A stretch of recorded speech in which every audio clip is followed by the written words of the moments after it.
Hello நமஸ்காரம். இன்றைக்கி மடிப்பாக்கம் சுந்தரி மாமியார் கிச்சனில் ஒரு வடம் போடுறதை பற்றி தான் பார்க்க போகிறோம். ஜவ்வரிசி வடம் தான் போட போகிறேன். ஒவ்வொரு வடமாக அடுத்தடுத்து நம்ம பார்க்கலாம். ஃபஸ்ட்டு ஜவ்வரிசி வடம் தான்.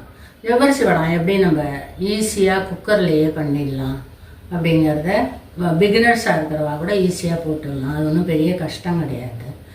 கடையில் போய் காசு கொடுத்து வாங்காமல் நம்ம ஆற்றுலேயே பண்ணி சாப்பிட்றதே ஒரு சந்தோஷம் நம்மளுக்கு. அதே மாதிரி நம்ம குழந்தைகளுக்கு வருஷம் வடம் பண்ணி கொடுத்துட்டோன்னா, அப்பா இந்த வருஷத்துக்கு நம்ம குழந்தைகளுக்கு கொடுத்துட்டோம் அப்படிங்கிற ஒரு திருப்தி இருக்கும். அவள் பொறிச்சு சாப்பிட்றதே நம்மளுக்கும் ஒரு சந்தோஷமாக இருக்கும். நல்லா இருந்ததுமா அப்படின்னு சொன்னான்னா அதில் ஒரு சந்தோஷம்.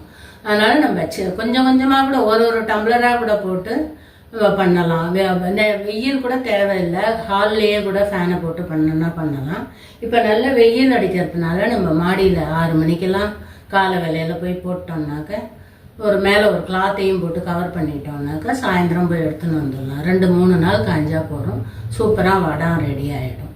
நம்ம ஆற்றுலேயே எப்படி விதமாக வடம் போடுறதுங்கிறத ஒவ்வொரு வீடியோவாக பார்க்கலாம் வாங்க. இப்போ ஜவ்வரிசி வடம் பண்ணுறதுக்கு நம்ம மாவு ஜவ்வரிசின்னு கேட்டு கடையில் வாங்கிக்கணும். 1/2 கிலோ ஜவ்வரிசி எடுத்துட்டுருக்கேன். 1/2 கிலோங்கிறது இந்த டம்ளரால் 3 டம்ளர் கும்பமாக வருது. ஒரு தடவை களைஞ்சிட்டு தண்ணியை விட்டு வச்சுக்கணும். இதை இப்போ நம்ம களைஞ்சுன்னு வந்துட்டோம். இதில் 3 டம்ளர் ஜவ்வரிசி போட்டிருக்கோம். 6 டம்ளர் தண்ணி விட்டுருக்கோம்.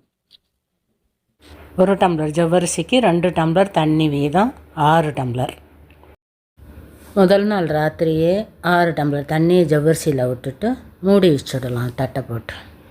அந்த ஜவ்வரிசி நல்லா ஊறுறதுக்கு சௌகரியமாக இந்த பெரிய டப்பாவில் நம்ம மாற்றிக்கலாம். நம்ம நாளைக்கு காலம்புரை வடம் போடுவோம்னா இன்றைக்கி நைட்டே ஒரு 9 மணி வாக்கில் ஊற வச்சிடலாம்.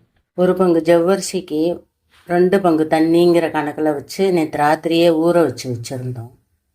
அது எப்படி நல்லா ஊறி இருக்கு பாருங்க.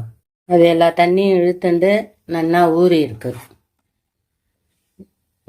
இந்த மாதிரி மசிச்சோன்னா நல்லா மாவாட்டம் ஆகிடும்.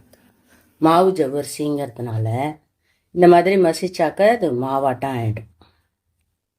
இந்த ஸ்பூனால் 2 ஸ்பூன் உப்பு எடுத்து வச்சுருக்கேன்.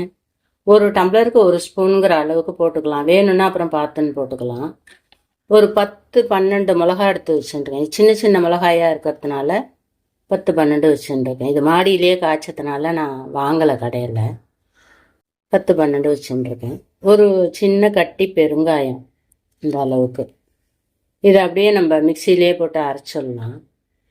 ஒரு எலுமிச்சம்பழம், 1/2 கிலோ ஜவ்வரிசினாக்கா 1 எலுமிச்சம்பழம் கணக்கு. இப்போ மிக்சியில் பெருங்காயம், உப்பு, பச்சை மிளகா எல்லாத்தையும் போட்டு நல்லா அரைச்சிடலாம். நம்ம பச்சை மிளகா, உப்பு, பெருங்காயம் போட்டு அரைச்ச மிக்சியிலேயே ஒரு வடிகட்டியை வச்சுட்டு நம்ம எடுத்து வச்சுருக்கிற 2 மூடி எலுமிச்சம்பழத்தையும் அந்த வடிகட்டியில் புழிஞ்சு அந்த பச்சை மிளகாயோடையே சேர்த்து வச்சுன்னுடலாம். அப்போ தான் பச்சை மிளகா கலர் மாறாமல் இருக்கும். இந்த டம்ளரால் ஒரு 6 டம்ளர் தண்ணி குக்கரில் விட்டு வச்சுருக்கேன். இப்போ 1 டம்ளர் ஜவ்வரிசிக்கு மொத்தமாக 4 டம்ளர் தண்ணி தேவைப்படுறது. நம்ம 3 டம்ளர் ஜவ்வரிசி போட்டதுனால மொத்தம் 12 டம்ளர் தண்ணி. ஏற்கனவே 6 டம்ளர் ஊற வச்சுருக்கோம். இப்போ குக்கரில் 6 டம்ளர் விட்டுருக்கோம். இப்போ நல்லா ஜலம் கொதிக்கிறது. இந்த மாதிரி நல்லா கொதிக்கிற டயத்தில் நம்ம ஊற வச்சுருக்கிற ஜவ்வரிசி எடுத்து அதை கொட்டிட்டு நல்லா கலரி விட்டுடணும் அடியில். இப்போ நல்லா ஹையில் வச்சு இந்த ஜவ்வரிசியை வேக விட்டுக்கலாம். இப்படி கலரி விட்டு கொஞ்சம் நேரம் வேக விட்டுட்டு அப்புறம் குக்கரை போட்டு மூடி வச்சோம்னா அடி பிடிக்காமல் இருக்கும். அவ்வளோ ஜலம் விட்டு எப்படி கெட்டியாக எடுத்து பாருங்க. இன்னும் வேக இது தண்ணி வாங்கணும்னு நினைக்கிறேன். தனியாக ஒரு டம்ளர் வெந்நீரை வச்சு நல்லா கொதிக்க வச்சுக்கோங்க. சில ஜவ்வரிசி நல்லா தண்ணி வாங்குறது, சில ஜவ்வரிசி அவ்வளோவா தாங்காது. அதனால் பார்த்துட்டு நம்ம வேணால் விட்டுக்கலாம். 1 டம்ளருக்கு 4ன்னு விட்டுமே கெட்டியாக இருக்க மாதிரி இருக்குது. இன்னும் வேகணும் இந்த ஜவ்வரிசி. வெள்ளையாக இருக்கிறதுனால இன்னும் கொஞ்சம் தண்ணி விட்டுக்கலாம் நம்ம கொஞ்சம். அந்த வெந்நீர்லேருந்து நான் இன்னொரு 1/2 டம்ளர் தண்ணியை விட்டுட்டு குக்கரை மூடி வச்சிட போகிறேன். இந்த மாதிரி மூடிட்டு வெயிட்டில் போட்டு சிம்மில் வச்சுருங்க. இப்போ 2 விசில் விட்டதும் ஸ்டவ்வை ஆஃப் பண்ணிடலாம். குக்கரில் பண்ணும்போது பொறுமையாக ஜாக்கிரதையாக மூடியை தரங்க, அது புஷ்ஷுன்னு வெளியில் அடிக்கும் ஜவ்வரிசிங்கிறதுனால. இந்த அளவுக்கு தண்ணியாட்டம் வேகணும் ஜவ்வரிசி, அப்போ தான் வாயில் ஒட்டாமல் நல்லா இருக்கும். இல்லைன்னா பொரிச்சதுக்கப்புறம் வாயில் ஒட்டும். சுத்தமாக ஜவ்வரிசியோட வெள்ளையாக இருக்கிற இதுவே தெரியல பாருங்கள், நல்லா வெந்திருக்கு. குக்கரில் போட்டு ஒரு வச்சு 2 விசில் விட்டு ஆஃப் பண்ணிடணும் குக்கரை. இப்போ நம்ம அரைச்சி வச்சுருக்கிற பச்சை மிளகா, உப்பு, பெருங்காயம், எலுமிச்சம்பழம் எல்லாத்தையும் விட்டுடலாம். விட்டுட்டு நல்லா இதை கலரிட்டு கொண்டு போய் மாடியில் வைக்க வேண்டியதுதான். உங்களுக்கு ஜீரகம் வேணும்னா போட்டுக்கிறவா போட்டுக்கோங்க. நான் ஜவ்வரிசி வடாத்துக்கு ஜீரகம் போட மாட்டேன். அந்த ஜவ்வரிசி வாசனையோடு இருந்தால் தான் நல்லா இருக்குங்கிறதுனால ஜீரகம் போடுறது இல்லை. நான் இந்த ஸ்டேஜில் உப்பு கொஞ்சமாக நான் போட்டுட்டேன். நீங்களும் வாயில் போட்டு பார்த்துட்டு வேணுன்னா போட்டுக்கோங்க. முன்னாடியே போட்டுட்டோன்னா உப்பு கறிக்கும். 2வது இது காஞ்சதுக்கப்புறம் உப்பு ஜாஸ்தியாக இருக்கா மாதிரி தெரியும், அதனால் அளவோடு போட்டுக்கோங்க.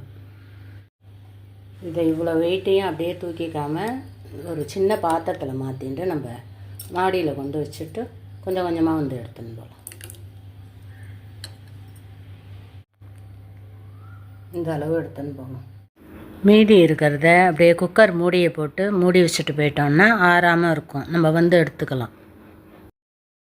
நம்ம அரிசிலாம் வாங்குகிற பேகை பிரிச்சுட்டு பின்பக்கமாக திருப்பி நல்லா அலம்பிட்டு அதை எடுத்து யூஸ் பண்ணிக்கலாம். இதை எடுத்து தனியாக வச்சுட்டோன்னா அப்பப்போ வடாம் போடுறதுக்கு சௌகரியமாக இருக்கும். வடா நல்லா காஞ்சதும் ஒட்டாத நல்லா வரும் எடுக்கிறதுக்கு. இந்த ஸ்பூனால் முக்கால் ஸ்பூனுக்கு விடுங்க. அப்போ தான் அது நல்லா பொரியறத இன்னும் கொஞ்சம் பெருசாகவே பொரியும். கொஞ்சம் கேப்பு ஒரு வடாத்துக்கும் பக்கத்தில் கொஞ்சம் கேப்பு விட்டுக்கோங்க. இல்லாட்டா ஒன்றோட ஒன்று ஒட்டின்ட்டு எடுக்கிறதே கஷ்டமாக இருக்கும், பிச்சு பிச்சு எடுக்கிற மாதிரி ஆகிடும். இந்த மாதிரி போடுறதே அது ஆட்டோமேட்டிக்காக சாயந்தரம் ஆனால் தானாகவே எல்லாம் தனியாக வந்துடும். நம்ம வந்து தண்ணி தெளிச்செல்லாம் எடுக்க வேண்டாம். உங்களுக்கு வேணுன்னா துணியை போட்டு எடுத்துகிட்டு அப்புறமா தண்ணியை தெளித்து எடுத்துக்கோங்க. நான் இதில் தான் கொஞ்சம் ஆற விட்டு போடுறதுனால இது ஒன்றும் பிளாஸ்டிக் எதுவும் பண்ணாது. இதுனா அப்படியே ஆட்டோமேட்டிக்காக வெளியில் தானாகவே காய வெளியில் வந்துடும், நம்ம எடுக்க வேண்டாம்.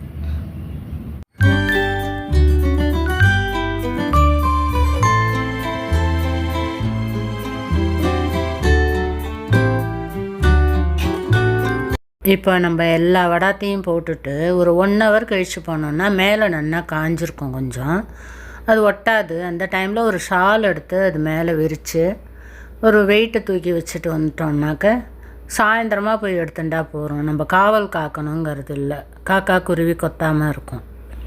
இப்போ நல்லா ஒரு நாள் காஞ்சிடுத்து இந்த வடம். இப்படி கையால் சாதாரணமாக எடுத்தாலே வந்துடும். இதை இன்றைக்கி ஃபுல் டே காய விட்டால் தானாகவே தனியாக கயட்டின்ட்டு வந்துடும். நான் சரி அடியிலலாம் ஈரமாக இருக்குமேங்கிறதுக்காக கையால் எடுத்துட்டேன், ஈஸியாக தான் இருக்கும். இது மாதிரியும் எடுக்கலாம், சாதாரணமாக கையை வச்சு எடுத்தாலே வந்துடும். இது எவ்வளோ ஈஸியாக எடுக்க வருது பாருங்கள். இதுவே ஒரு துணியில் போட்டோம்னாக்கா அதை பின்னால் திருப்பி தண்ணி தெளித்து அப்புறமா தான் எடுக்கிற மாதிரி இருக்கும், ஒவ்வொன்றா எடுக்கிற மாதிரி இருக்கும். இது ரொம்ப ஈஸியாக வந்துடும் அரிசி பேக்கில் போட்டாக்க.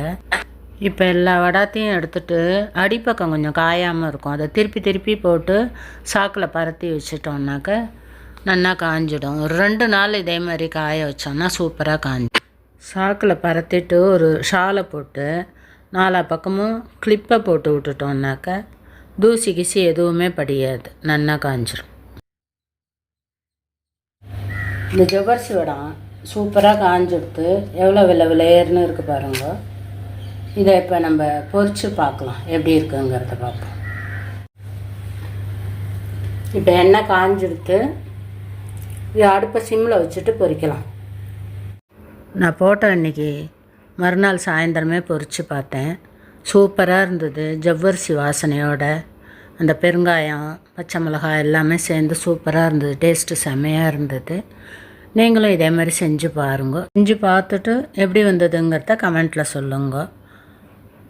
இந்த இந்த வீடியோ உங்களுக்கு பிடிச்சிருந்ததுன்னா லைக் பண்ணுங்க, ஷேர் பண்ணுங்க, சப்ஸ்கிரைப் பண்ணுங்க.